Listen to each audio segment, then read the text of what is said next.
des différents outils qu'on vous met à disposition pour vous accompagner à structurer une démarche sur les compétences clés. L'ANFH a effectivement mis plusieurs vidéos de sensibilisation qu'on vous a présentées au fil de cette première partie de la conférence. Donc on a notamment les 3 vidéos pédagogiques que vous avez vues sur comprendre, repérer, savoir en parler, mobiliser, accompagner, plus la vidéo de présentation globale du dispositif 4C. Donc ça, vous allez les retrouver sur notre site ANFH. Je vais vous montrer tout à l'heure où vous allez pouvoir les retrouver.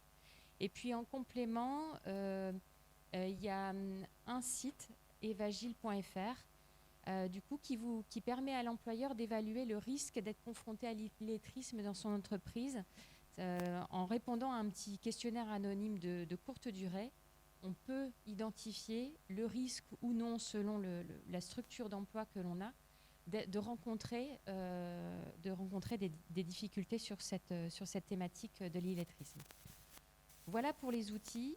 Et donc, si vous allez sur le site anfh.fr, vous arrivez sur une rubrique thématique. La rubrique thématique, vous voyez qu'il y a une rubrique sur les 4C. Et là, vous allez retrouver tout ce qu'on a pu vous présenter ce matin, les différentes vidéos, le dispositif, et on fait également le lien sur les sites ANLCI, on en a parlé tout à l'heure, le site Cléa et Evagile pour aider l'établissement à faire un diagnostic des risques liés à l'illettrisme en milieu professionnel. Donc voilà un petit peu pour l'ensemble des outils ANFH mis à votre disposition pour vous accompagner dans votre projet compétences clés. Et donc maintenant, on va vous présenter de manière détaillée l'offre de formation qu'on met à disposition des agents pour bien vous expliquer comment on peut accompagner les agents et notamment le contenu de la formation et les modalités pédagogiques utilisées pour accompagner les agents pour qui on sait que la formation n'est pas forcément leur fort. Donc je vous redonne la parole. Donc, bonjour à toutes et à tous. Donc, je me présente, moi c'est Claudie Delzen, référente de parcours de formation sur tout ce qui est les savoirs de base et le français langue étrangère à la FP2I. Alors, également, donc, ce sont les agents de premier niveau de qualification qui peuvent exprimer donc, le besoin de renforcer leurs compétences de base dans leur activité, que ce soit professionnelle ou personnelle, donc notamment pour pouvoir accompagner la scolarité de leurs enfants, pour pouvoir faire leurs démarches administratives, notamment au niveau du numérique, et qui peuvent également envisager donc, un projet d'évolution professionnelle. Alors, donc, on vous a mis les principaux métiers identifiés, hein, donc voilà, tout ce qui concerne donc, la gestion de l'information au niveau de l'accueil, les services logistiques, le domaine du soin, la gestion, le social, éducatif, culturel, sport et loisirs, et enfin tout ce qui concerne la qualité, hygiène, sécurité, environnement. Alors, on a un positionnement donc, initial de 3 heures avec tout d'abord un entretien exploratoire qui sera réalisé donc, pour pouvoir analyser les besoins de formation et cibler les attentes de l'agent. Ensuite, il y aura la passation du positionnement en ligne d'une durée d'1 heure et l'entretien de restitution du positionnement qui sera donc réalisé et qui permettra justement de pouvoir mettre en avant les acquis de l'agent et d'identifier donc les besoins de formation suite aux résultats du positionnement. À la fin de la formation, bien sûr, il y aura également un entretien individuel qui sera également effectué, donc avec un bilan de formation, pour voir comment ça s'est passé, le positionnement final, pour voir justement la progression de l'agent et voir effectivement donc, si on a atteint les objectifs ou s'il y aurait encore éventuellement des besoins. Et la restitution et préconisation pour la suite du parcours. Concernant le positionnement, on utilise Dahlia, qui est un dispositif d'apprentissage en ligne et en autonomie. Donc, comme je l'ai dit, hein, donc, ce dispositif se base vraiment sur le référentiel des compétences clés en situation professionnelle de la NLCI. Il est réalisé en ligne et balaye vraiment les savoirs généraux et les savoirs appliqués. Durant ce positionnement, l'évaluateur accompagne vraiment l'agent dans la passation du positionnement et observe les comportements et les stratégies utilisées par l'agent. Ça, c'est vraiment important parce que ça permet déjà de pouvoir identifier certaines difficultés que l'agent pourrait déjà rencontrer lors de la passation du positionnement, que ce soit par rapport à l'aisance à l'outil du numérique ou les difficultés face à l'écrit. Donc c'est vraiment très important cette période d'observation. Alors, on vous a mis des exemples de questions qui peuvent être posées. Donc il y a 40 questions au total. Donc des questions sous forme de QCM et de questions ouvertes. Donc là, par exemple, on a un plan de ville où ils doivent estimer le temps de route entre le lieu de départ et le lieu du travail. Là, on a un contrat de travail qu'ils doivent lire. Donc ça permet justement d'évaluer la compréhension écrite avec des questions donc, sur le contrat. La lecture d'un planning de travail où là, justement, on leur pose plusieurs questions. Et là, notamment, de nous donner le nombre d'heures qu'ils travaillent le lundi, par exemple. Donc, ce qui permet de vérifier aussi la compétence mathématique. Et un autre exemple où là, on est plutôt sur la réalisation d'un écrit. Donc là, ils doivent rédiger un rapport d'incident. Donc suite à ce qui s'est passé. Donc, ils doivent écrire un rapport d'incident au responsable du service. Et là, c'est vraiment très important pour nous parce que ça nous permet vraiment de voir un peu comment la personne écrit, si c'est un écrit phonétique, et si l'écrit est structuré, s'il y a beaucoup de fautes d'orthographe. Donc voilà, ça c'est vraiment très important. Donc ensuite, quand les 40 questions sont réalisées, on a donc un rapport des résultats. Donc, dans un premier temps, on a déjà une estimation des réponses qui ont été données avec un pourcentage de réussite, le nombre de réponses correctes sur les 40 questions, le temps qui a été également mis par l'agent, ça c'est important aussi. Donc là, par exemple, on voit que la personne a mis 39 minutes. Bon, c'est relativement correct. Et puis ensuite, on a une répartition par domaine.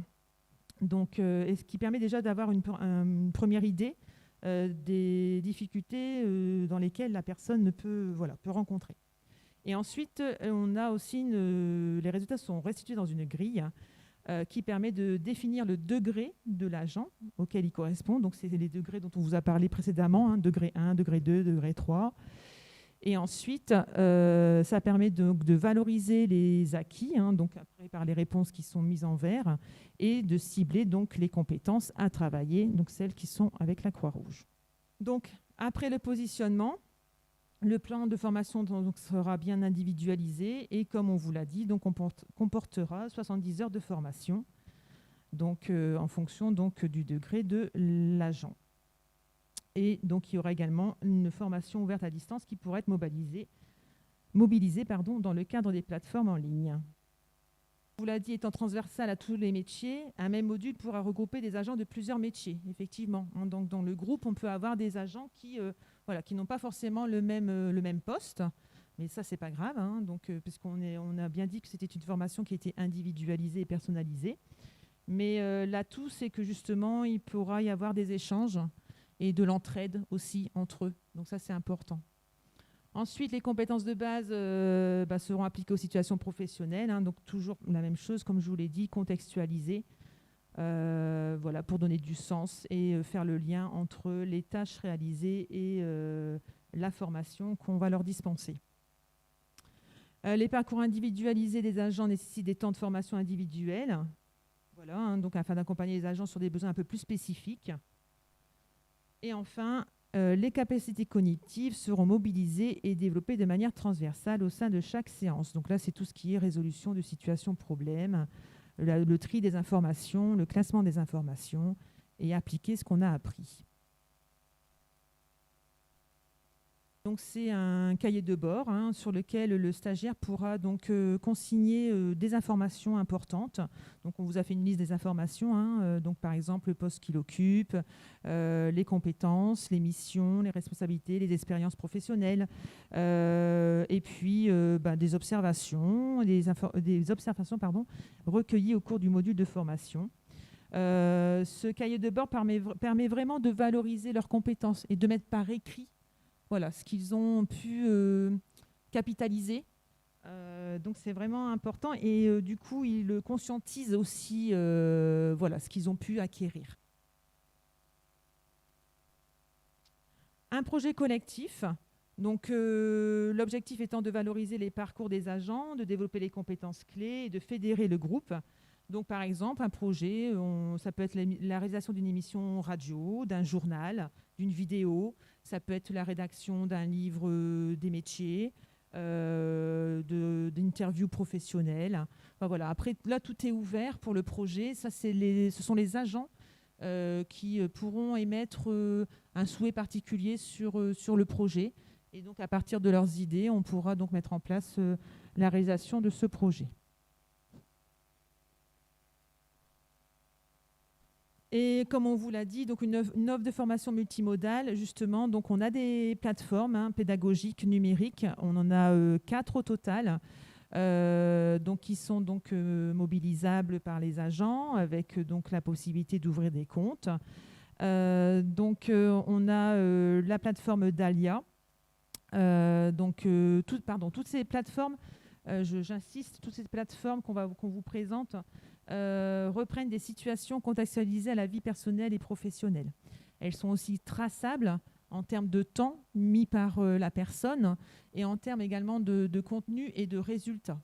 Donc là, on vous a mis des exemples. Donc Dahlia, il y a 65 activités en tout avec des thématiques particulières qui sont liées soit aux professionnels. Donc on a par exemple les domaines du bâtiment, de la restauration, des espaces verts, de la blanchisserie et aussi des activités liées à la vie personnelle comme le logement, la mobilité.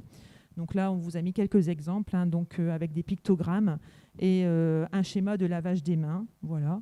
Donc tout est oralisé. J'ai oublié également de le dire, ça c'est important aussi. On peut passer à la slide suivante. Une deuxième plateforme qui est Asimo, donc, qui permet également de travailler les savoirs fondamentaux.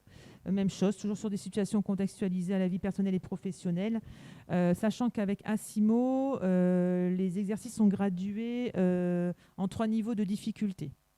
Donc pour la plateforme Dahlia et Asimo, on est vraiment pour les personnes qui relèvent du degré 1 et du degré 2.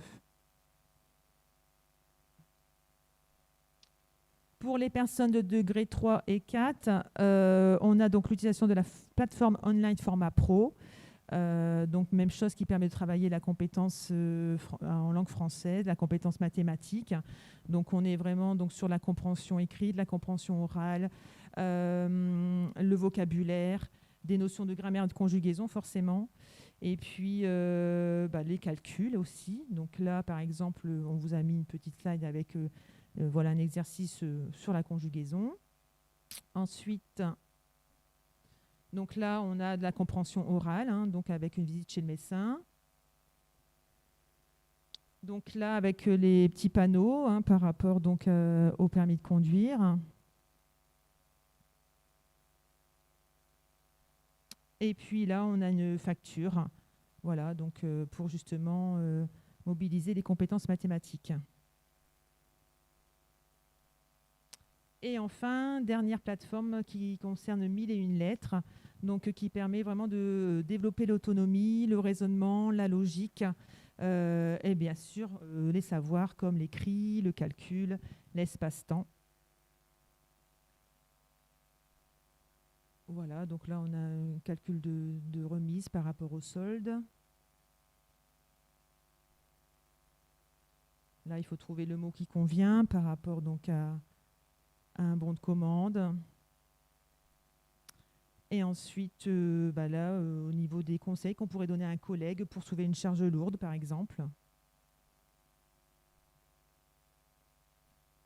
Au niveau des certifications qui sont possibles, ensuite de parcours, donc on a la certification CLEA, dont on a parlé déjà tout à l'heure, donc avec les 7 domaines, donc la communication en français, le calcul, le numérique, le travail en équipe, le travail en autonomie, apprendre à apprendre et tout ce qui est gestes, posture, hygiène, sécurité, environnement. Deuxième certification possible, c'est le CLEA numérique, parce que voilà, le numérique, comme on l'a dit, va devenir de plus en plus primordial. Donc, il est important que la personne puisse être autonome sur l'outil. Donc là, on a donc 4 domaines qui sont évalués dans le CLEA numérique. L'identification de l'environnement et l'utilisation des outils. L'acquisition de l'information dans son environnement professionnel, l'interaction en mode collaboratif et ensuite appliquer les règles et bonnes pratiques de la sécurité numérique.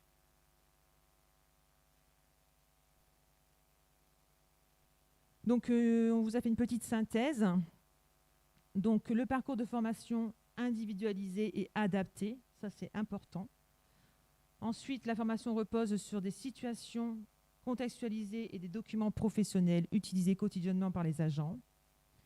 Une pédagogie par objectif qui mobilise des outils et situations variées. Donc, on vous a dit, travail individuel, en groupe, les supports, pareil, diversifiés, la formation ouverte à la distance. Ça peut être également le projet dont on vous a parlé, le portfolio. Ensuite, des modalités pédagogiques centrées sur la recherche de solutions, en prenant appui sur des compétences déjà maîtrisées. La référence aux situations concrètes de travail pour donner du sens à l'acquisition des savoirs. Et enfin, les ateliers et exercices déclinés par niveau permettront de faire travailler sur un même thème des personnes de niveau hétérogène.